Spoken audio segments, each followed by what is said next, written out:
Very warm welcome to everyone joining this last panel, which is between you, us, and drinks.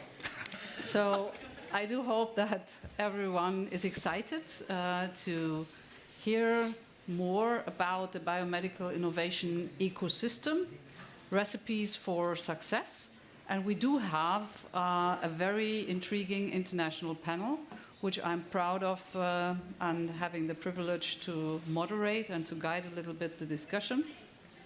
So, and before everybody introduces him or herself with a combination of an opening statement, I would like to briefly summarize what we will be talking about. So, an innovation ecosystem in biomedicine requires in first-hand collaboration between several stakeholders. And there we have academia, research institutions, we have industry, we have funders, and last but not least, healthcare providers. Key factors do include funding mechanisms, access to advanced technologies. We do need strong regulatory support, and finally also a culture of exchange of knowledge and entrepreneurship. So the roundtable shall examine the essential components of such kind of ecosystem, explore key drivers and challenges, and offers actionable recommendations at the end for building and sustaining it.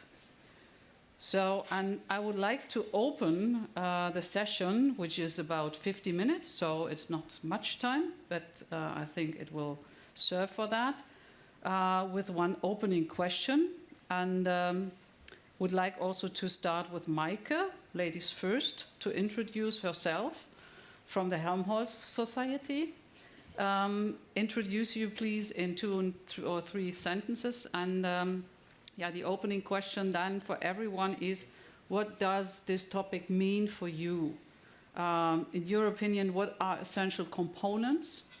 And what do you think is a successful biomedical innovation ecosystem? All right. Yeah, so I'm Maike Sander. I'm the scientific director of the Max Delbrück Center here in Berlin. As Claudia already said, we are part of the Helmholtz Association. So this is actually Germany's biggest federal funding body and funding organization. And our mission is really to go all the way from basic discoveries into solutions. So what Helmholtz is supposed to do is really narrowing that time from discovery to impact. And so a functional ecosystem for innovation is really core to our mission, and therefore it's something that I think about a lot, and that is also part of what I'm hoping to contribute to building here in Berlin. So we talked a little bit about, what ingredients does it take. I believe that in this day and age, this can only thrive and really develop in major hubs, because part of it is also you need the talent. So you need actually strong universities, research institutions in one location, so that you can actually attract the talent, and then bring the interdisciplinarity to bear. So that is one component. And then already mentioned, of course, you need industry and industry partnership, and that is usually also stronger in certain hubs.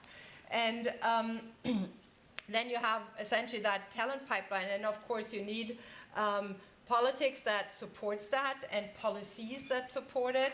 And ultimately, you need then to bring this all together so that really innovation really come into solutions that benefit mankind. So it's something that we have ingredients of here in Berlin, and I really look forward to the discussion to also bring out what are the ingredients we have and which ones are the one we might actually need to build further.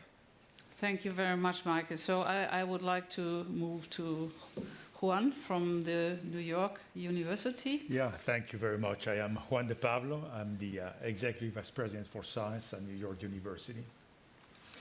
And my research, I continue to have a strong research group, is in computational design of molecular systems. And one of the things that has been very interesting over the past several years is how computational work, AI, experimental work, innovation, entrepreneurship have converged. They're one and only now, whereas just 5-10 years ago, that was not the case. Like Maike, I think some of the essential ingredients of a vibrant ecosystem for bioinnovation are talent, universities, premier hospitals, clinics, and very importantly, availability of clinical trials in this space, in the near proximity. I guess we'll discuss that a little bit more. Super, thank you very much. So moving to Ian from Imperial College, London. Thank you, Claudia. Yes, Ian Walmsley. I'm provost at Imperial College London, and my background is as a physicist, so forgive my ignorance about biomedicine. But I think there are some common themes that are associated with all ecosystems.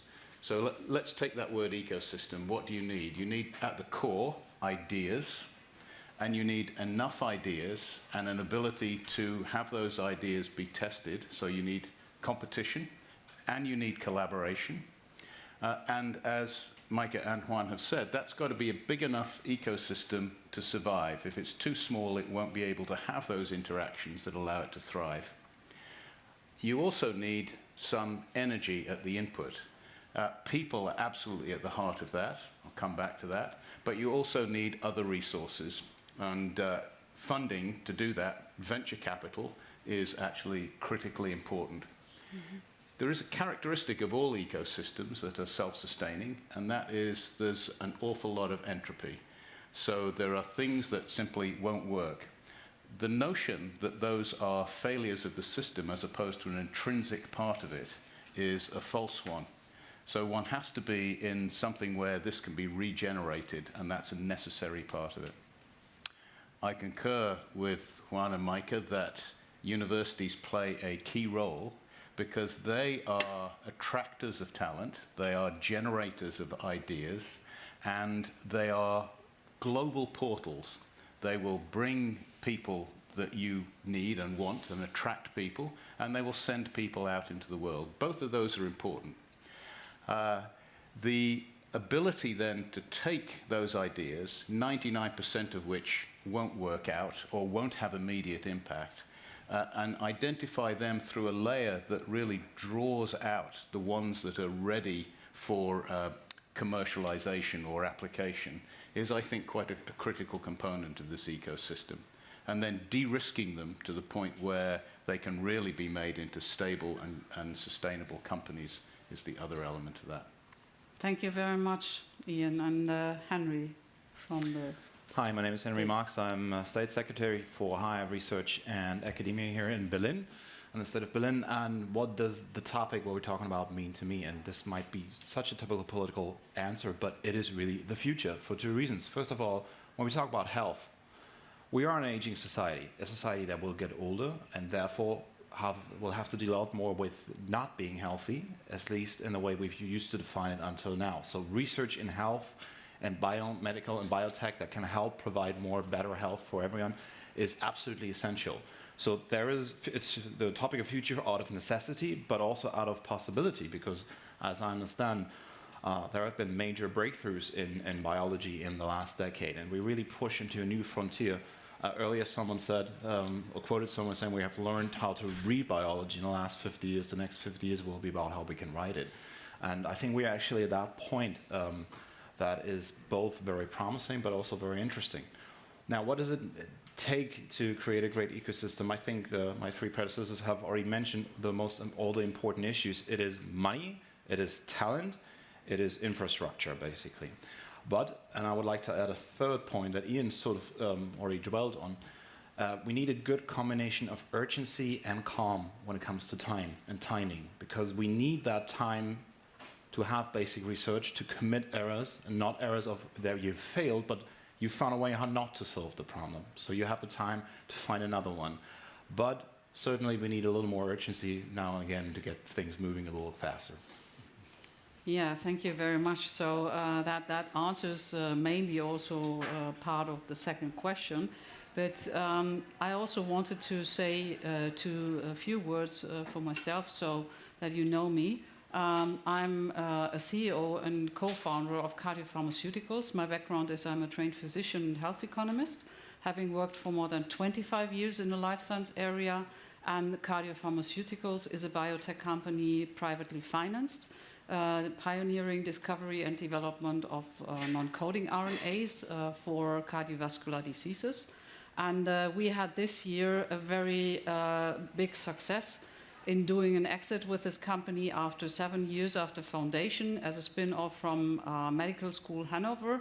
So we have been through all that steps that were necessary to build a successful business at least.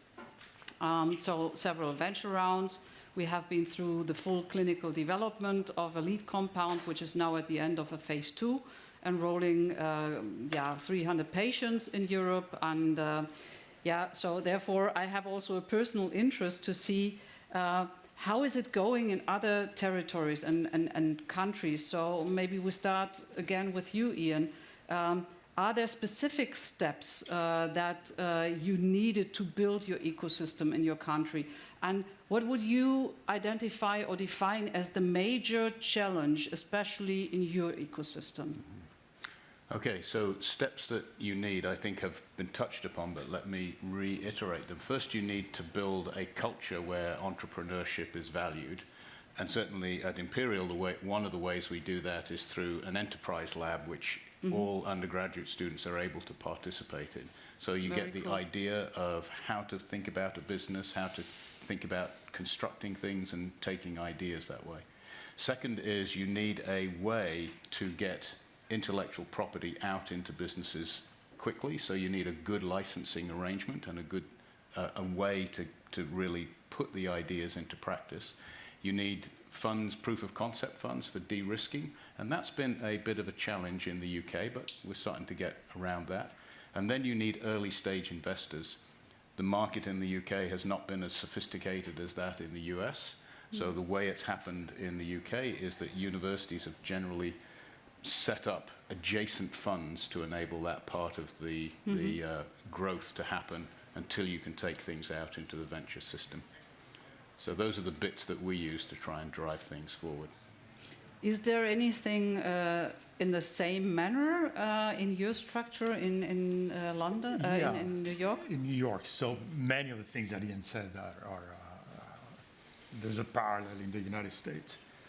Again, concentration of people. Notice that I'm talking about concentration, density, not of absolute numbers. People have to be near each other, interacting with each other. Collisions are very important. We need facilities, core facilities, where people can come work together on some of the problems, interact with each other, even if there are competitors. Just meeting in the same places, talking about the science, I think is very, very important. Resources, luckily for us, venture capital is very significant in New York. But let's talk for a moment also about the obstacles, the challenges. Almost by construction, when we talk about the high density, high energy places, London, New York, Berlin, housing, things like that, is critical. Very, very difficult. So you're not getting half of the talent that you would get because living in this place is very difficult. So we need to find solutions to really make it easy for young people to come do their best work in these types of places. Maike, what do you think? What strengths do we have and resources already in place? We know there is a gap still, but what would you feel is good, and where would you feel are specific ingredients missing? I mean, here in Berlin, clearly what we have, we have several universities that, are all cutting edge. We have biomedical research institutes on top, really federally funded, like the Max Delbrück Center. So we definitely have the innovation pipeline. So that first piece, I think, is very strong. We have a vibrant city that does attract international talent. So in Germany, I would say that, Berlin is really probably the most international hub that I see a lot of faces not agreeing with that really so we have that potential, the innovation pipeline, the talent pool. What I would say, what is still missing is for one, is just the intersection of the private sector with the academic sector. I have spent, prior to coming here 2 years ago, 33 years on the California West Coast. And in those places, definitely, it was a much sort of faster handoff, the private sector versus and the academic sector.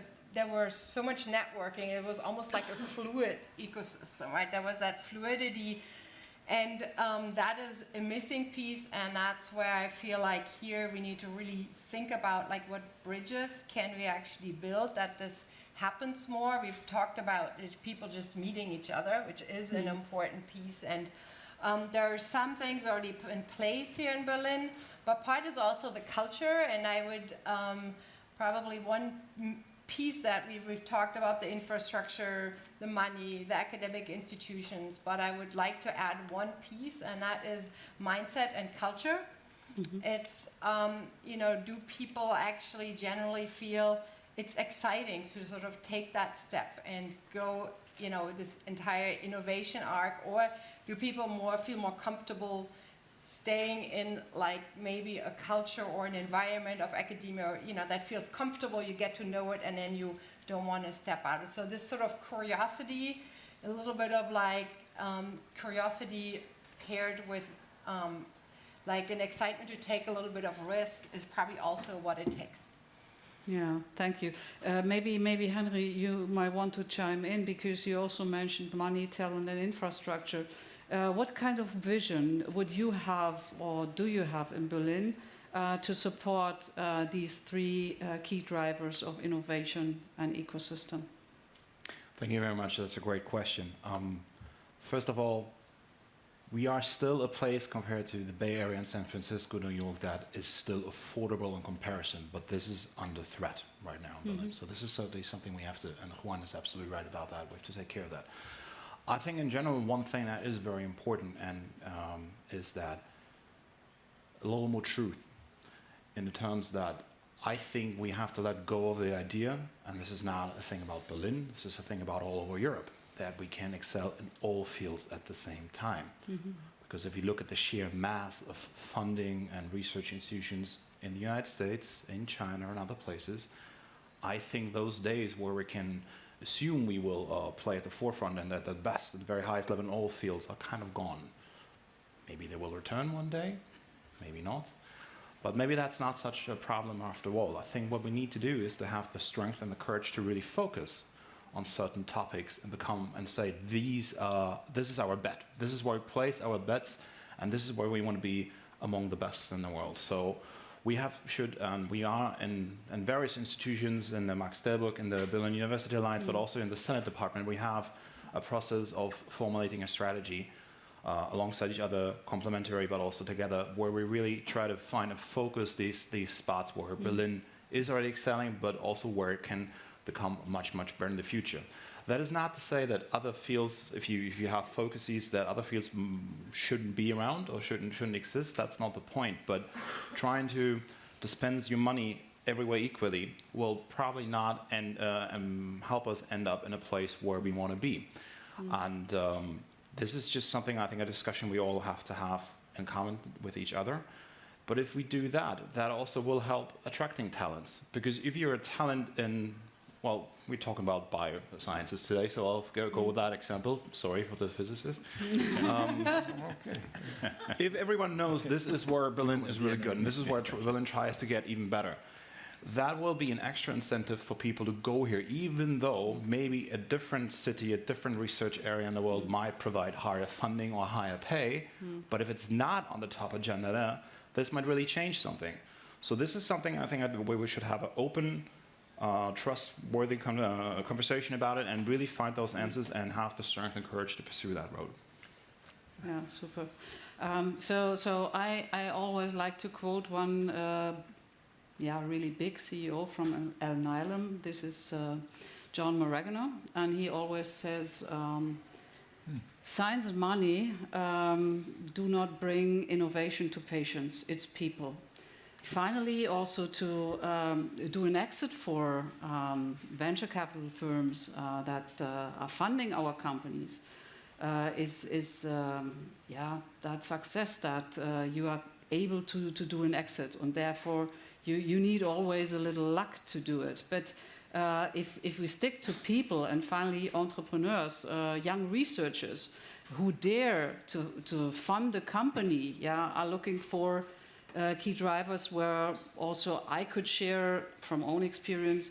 You need successful technology transfer, and this is what Maike pointed out as a research institution, Max Delbrück or Helmholtz Association. We do have some more which are doing professional technology transfer in Germany and the broader Europe, but it's like different compared to the US and also UK. So we feel that there is still a huge gap in Germany and Europe, and thus we feel it could be improved. Is there anything you could contribute from your side? Other topic which I would like to dive into a little deeper is if a professor in our country is funding a company or founding a company, founding a company, there is always colleagues that are looking very jealous at this colleague. This is not the same from a cultural perspective, I think, as you have it in the US and the UK. And people are not allowed to work maybe similarly in a research institution and in a company.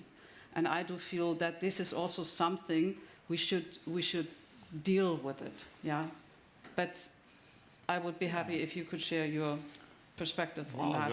As a start, I think that you are right. I think that the academic system is set up in a way that prizes fundamental discovery, publications in high-impact journals, etc.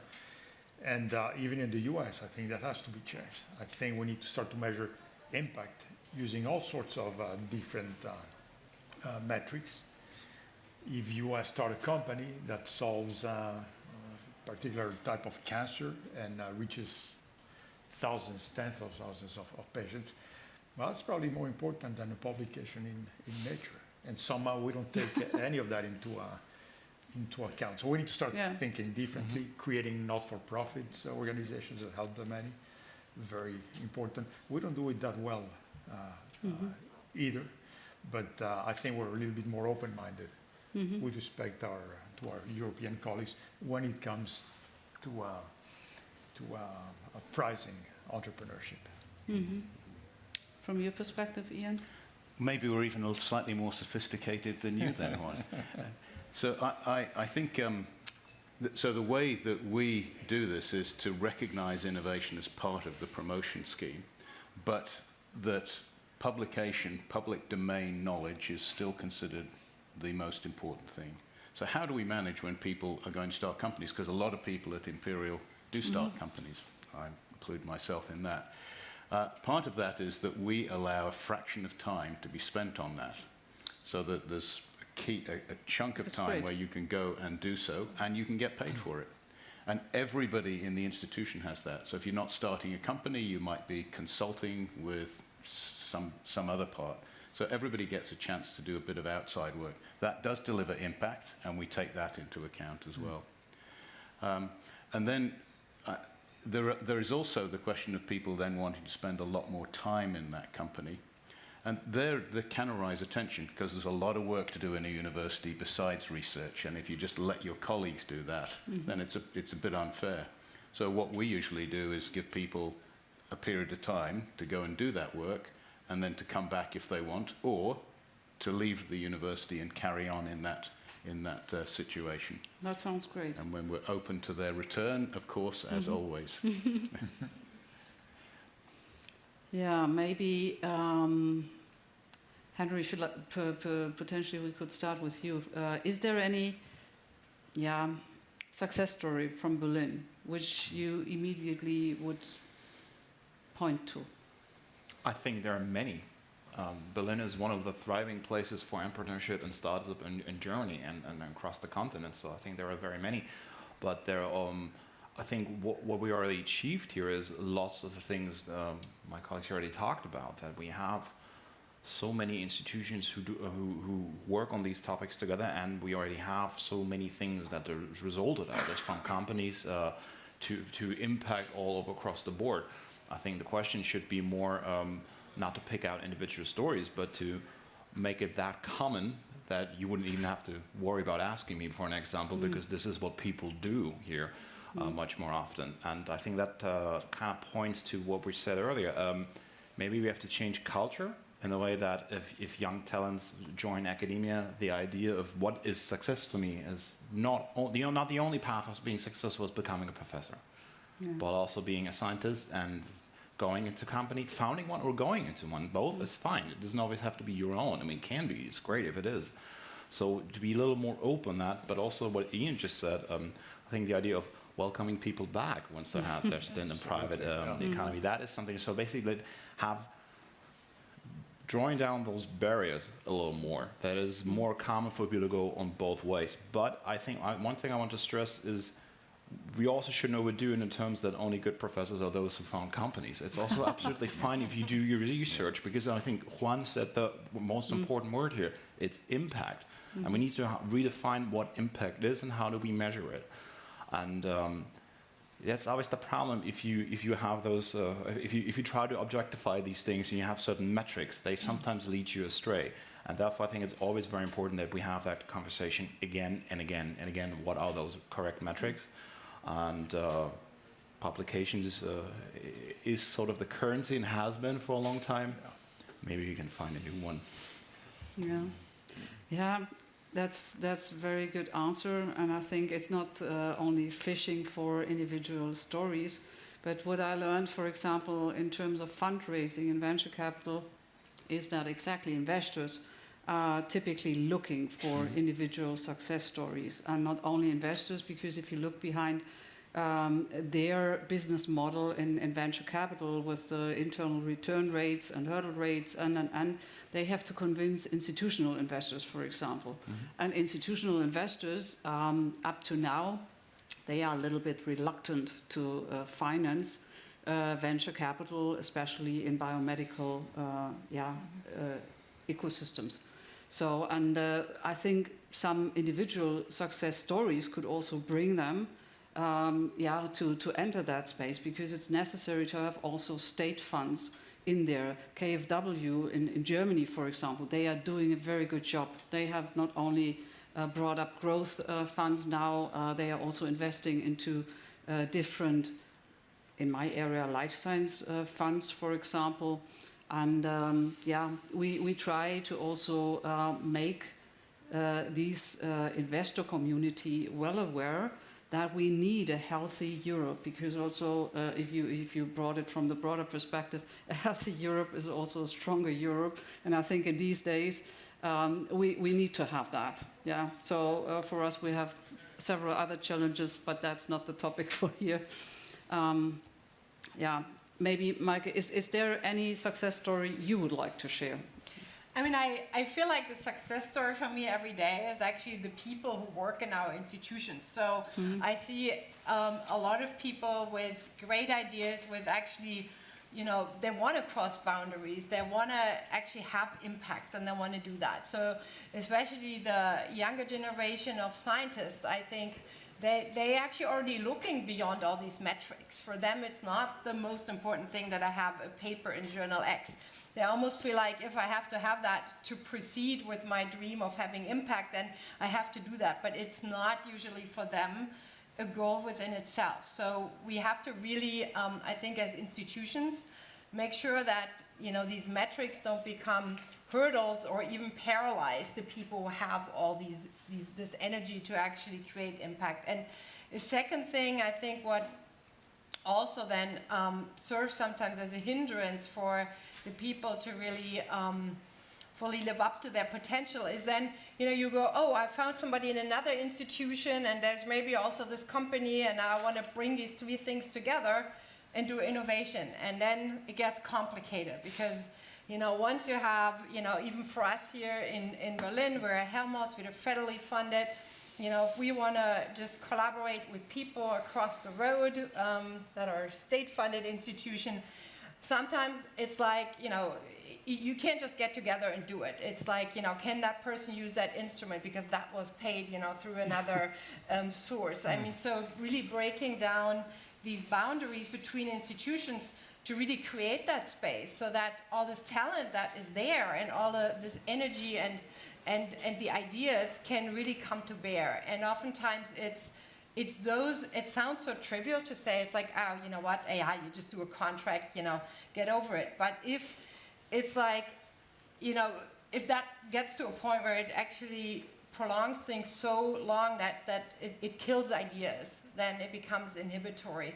Mm-hmm. And I think that's where we also have to think about more creative ideas, and then that's between academic institutions, but then also that fluidity with the private sector. Juan, you're next. A success story about Berlin? Story. No, not about Berlin. I know many. But if you wish. It's November 9th. There's an obvious success story.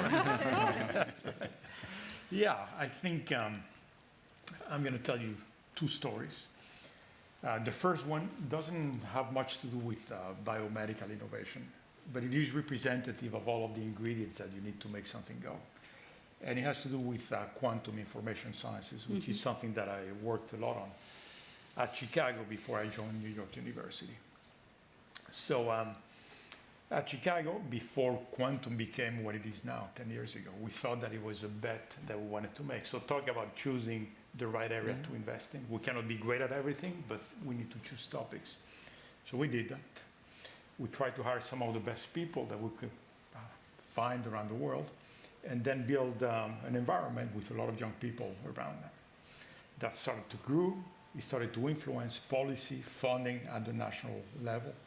And then very, very important, somehow these individuals managed to get the governor of Illinois excited about this thing, to the point that he became a quantum nut. He knew all the scientists by names. He showed up at their labs.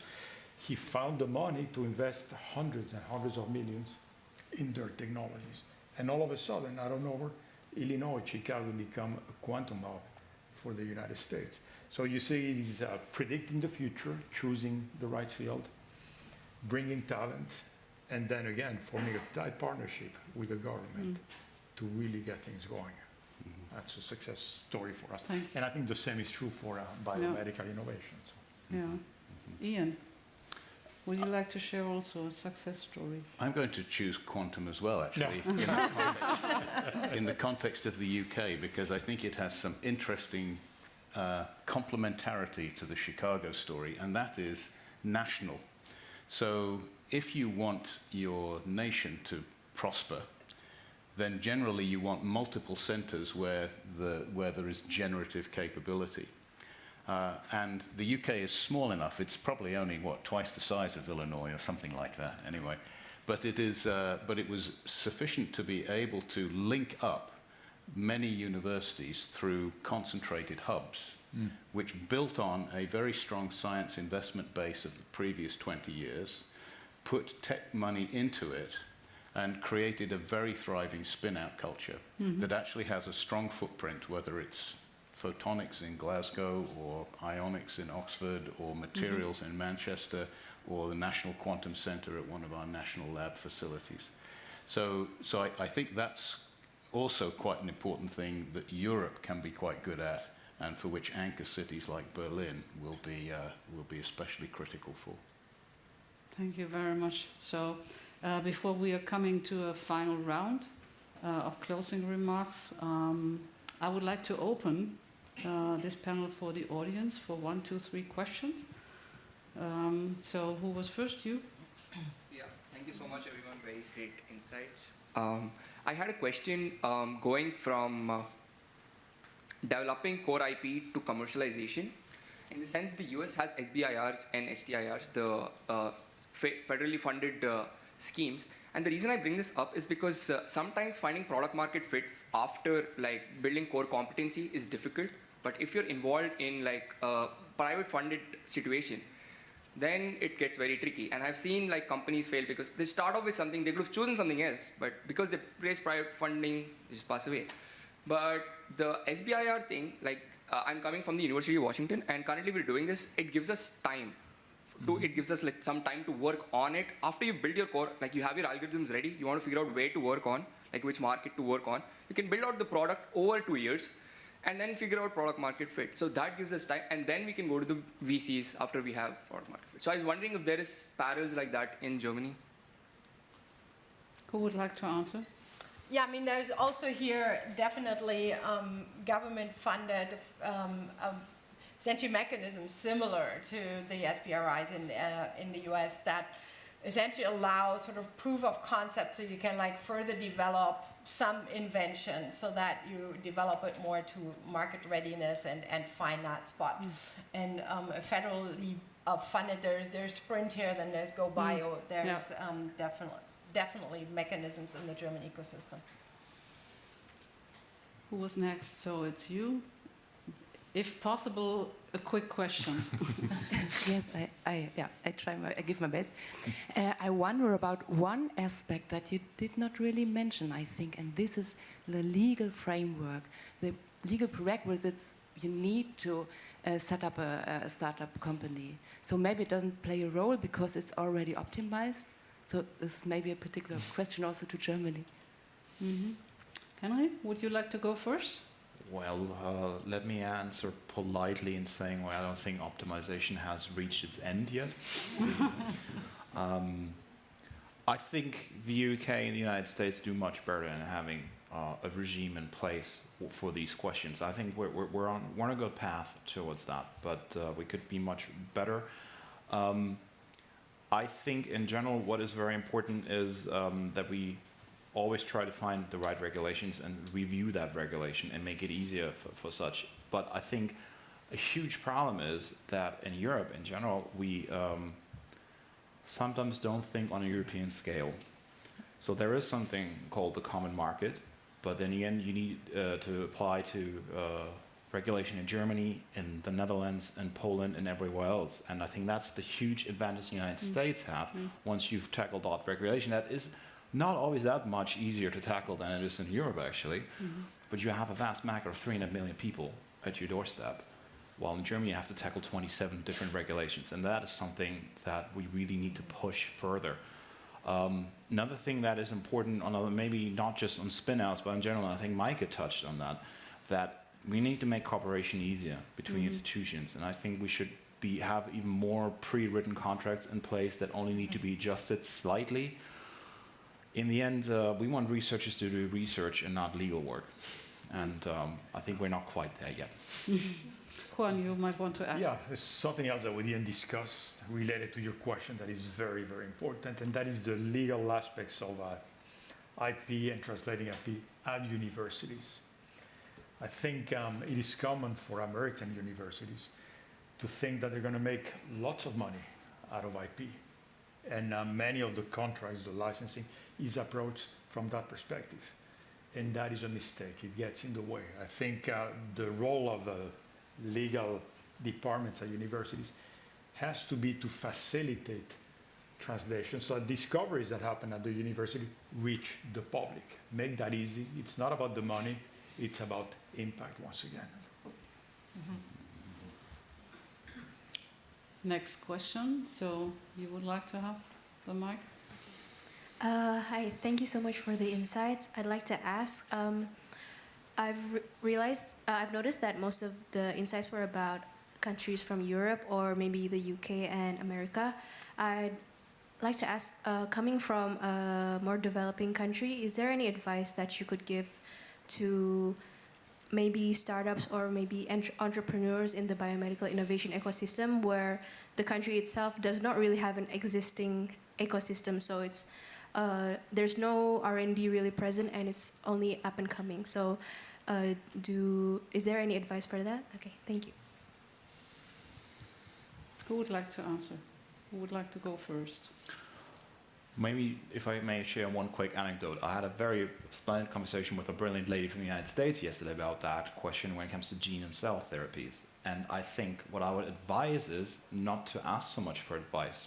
Because what she pointed out is that so often solutions are being found in less wealthy countries because they need to work there. I mean, she was talking especially about Uganda, she was telling a story of where people had to come in for treatment, and it was less the Western way. It's like, oh no, Tuesday really doesn't work for me. It's just like I can't come in because I have to work for my living. So they found solutions to bring the healthcare treatment to the people while they were still at their villages or remote towns or wherever. And then they took that solution that was started off in Uganda and applied it in the United States. So you guys can probably maybe elaborate on what it takes, but I think all the things that we said are pretty much the same thing. I would just in general say there is something called it's not the wealth paradox, it's called something slightly differently, but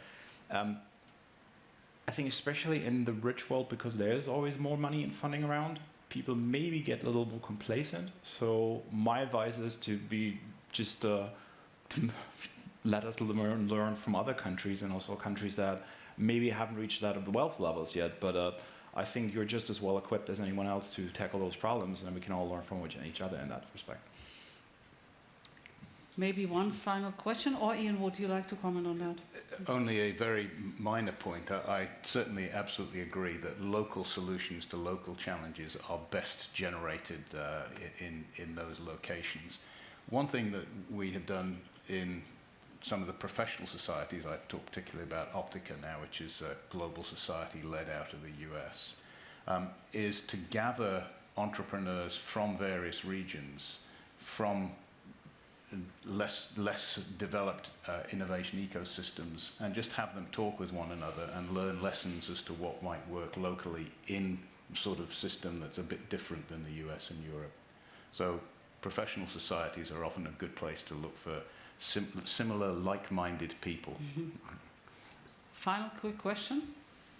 Hi, Joseph Basal. I'm actually working.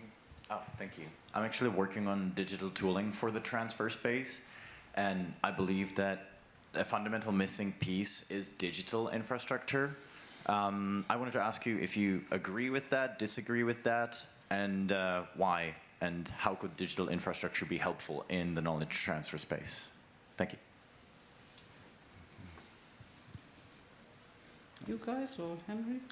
It is absolutely fundamental, because I think that those changes that are talked in biology, and in my understanding, are, among other things, also driven that we reached a data-driven age. But we don't have the infrastructure always in place to do that. There are some great collaborations going on all over Europe, but also in Germany, here between Berlin, Munich, and Heidelberg. Those are really big spots for medicine and biotechnology. But in general, we need that data infrastructure. But we also, and then it comes back to regulation, we have to find a way to make people trust that the data is not being used. So we're talking about data protection here, but also forming data protection where it does not get in the way in science. But maybe, and that is something I really take away from the conference of the last 3 days, maybe there we have to switch the conversation, and less about why data protection shouldn't be that important or should be more important. We're more talking about, that was my initial statement, if you remember. This is about health. We are aging societies, and there's so much to gain from that. But if we want to gain that, we also need those data. So that's absolutely paramount. Any other comments to this question? Yeah, super important. Yeah. So Good luck. yeah, Maybe institutions are thinking about it, and definitely for the German space, we've been thinking about it, and it's on the list of things that we know we need to develop. It needs to be there. Part of the hesitation is really, it's everywhere. Which aspect of digital tooling? Databases, communications, billing systems, and it's enormous. Mm-hmm. Yeah, so we are coming to the end of the session, and I would say it was a really great discussion, and I would like to thank all the panelists for their contribution, also the audience. But finally, what to tear down the wall? maybe everyone could make a statement in here. I think we have learned a lot. There is a gap, but maybe we kick off faster and better support for entrepreneurs, other mindset, especially a more lean and more digital legal framework and procedure to spin out companies. Maybe something for the politics, tax incentives for investors, that would be, or tax credits, that would be something I would have in mind, but maybe we start with you. Mm-hmm. How to tear down the wall? I think it's a culture of risk-taking which has been alluded to several times or spoken about explicitly, and I'd say that's in several areas. One is individuals themselves wanting to go out and start companies and do new things. Second, institutions supporting them, being willing to, as Juan said, get the IP out there at a riskier thing. I'd also say actually venture funders themselves.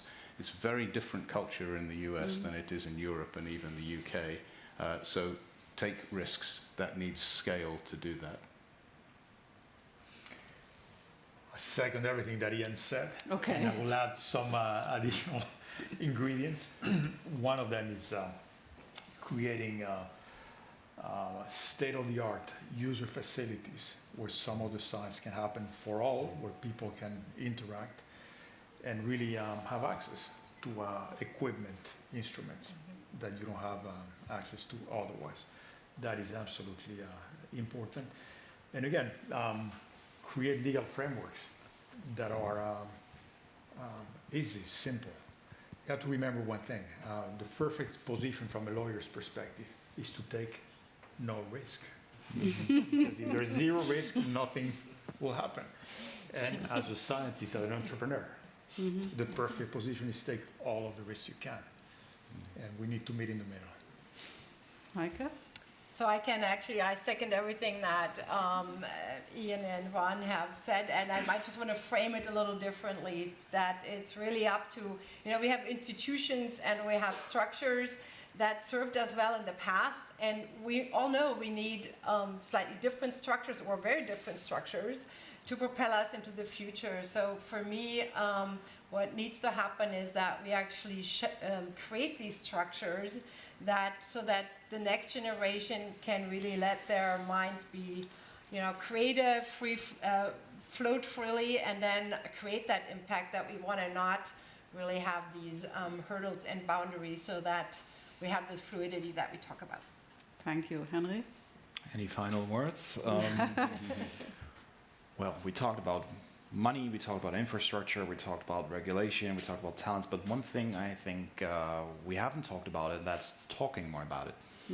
Why did you want those examples? Why did you say that venture capitalists need those examples? Because they want to know that this exists. And I think if you look at Berlin, I mean, you guys, sorry, you don't count the respect. You all came to this conference, so therefore you know Berlin is quite a place in research and academia. Ask any of your friends at home, it doesn't matter if you live in Berlin or Germany or abroad, ask them what they associate with Berlin. I dare to venture it's not, science and research is not the first thing that comes to their mind. Sorry?